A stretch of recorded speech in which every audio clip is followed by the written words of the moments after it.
ഒരിക്കൽ ഒരു രാജാവ് തൻ്റെ സഭയിൽ ഒരു പ്രഖ്യാപനം നടത്തി. എൻ്റെ ചോദ്യത്തിന് ഉത്തരം നൽകുന്നവർക്ക് ഞാൻ കൈനിറയെ സ്വർണം, ഭൂമി, മറ്റെല്ലാത്തരം ബഹുമതികളും നൽകും. എല്ലാവരും ചോദ്യം കേൾക്കാൻ ഒരുങ്ങി. രാജാവിൻ്റെ ചോദ്യം ഇതായിരുന്നു: ഒരു സന്തോഷവാനെ ദുഃഖിപ്പിക്കാനും ദുഃഖിതനായ ഒരാളെ സന്തോഷിപ്പിക്കാനും കഴിയുന്ന കാര്യമെന്താണ്? രാജസഭ അല്പസമയത്തേക്ക് നിശബ്ദമായി. പിന്നീട് രാജസദസ്സിലെ പണ്ഡിതന്മാരും മന്ത്രിമാരുമൊക്കെ ഉത്തരം നൽകാൻ തുടങ്ങി. പക്ഷേ എല്ലാവരും പരാജയപ്പെട്ടു. ദിവസങ്ങളും ആഴ്ചകളും കടന്നുപോയി. എന്നാൽ ആ രഹസ്യം കണ്ടെത്താൻ ആർക്കും കഴിഞ്ഞില്ല. കുറെ നാൾ കഴിഞ്ഞ് ഒരു മനുഷ്യൻ രാജസദസ്സിലെത്തി. അയാൾ ലളിതമായ വസ്ത്രം ധരിച്ചിരുന്നു.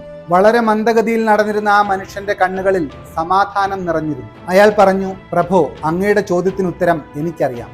സദസ്സിലുണ്ടായിരുന്നവർ അയാളെ പരിഹസിച്ചു. വിദ്വാൻമാർക്ക് പോലും അറിയാത്ത ഉത്തരം നിനക്കെങ്ങനെ അറിയാനാണ്? രാജാവ് കരങ്ങൾ ഉയർത്തി. അയാളെ പറയാൻ അനുവദിക്കൂ. അയാൾ ഒരെഴുത്ത് രാജാവിന് കൈമാറി. അങ്ങേക്ക് വളരെ സന്തോഷമുള്ളപ്പോഴും ദുഃഖമുള്ളപ്പോഴും മാത്രം ഇത് വായിക്കൂ, അയാൾ പറഞ്ഞു. രാജാവ് ആ എഴുത്ത് സ്വീകരിച്ചു. കുറച്ചു ദിവസങ്ങൾക്ക് ശേഷം രാജാവ് ഒരു മഹായുദ്ധം ജയിച്ചു. രാജ്യത്തെങ്ങും ആഘോഷം, എങ്ങും സന്തോഷം അലതല്ലി നിന്നു. ആ സമയത്ത് രാജാവ് അയാളുടെ എഴുത്ത് തുറന്നു വായിച്ചു. അതിൽ ഇങ്ങനെ എഴുതപ്പെട്ടിരുന്നു: ഇതും കടന്നു പോകും. അപ്പോൾ രാജാവിൻ്റെ സന്തോഷവും പുഞ്ചിരിയും മങ്ങിത്തുടങ്ങി. അയാൾ മൗനത്തിലായി.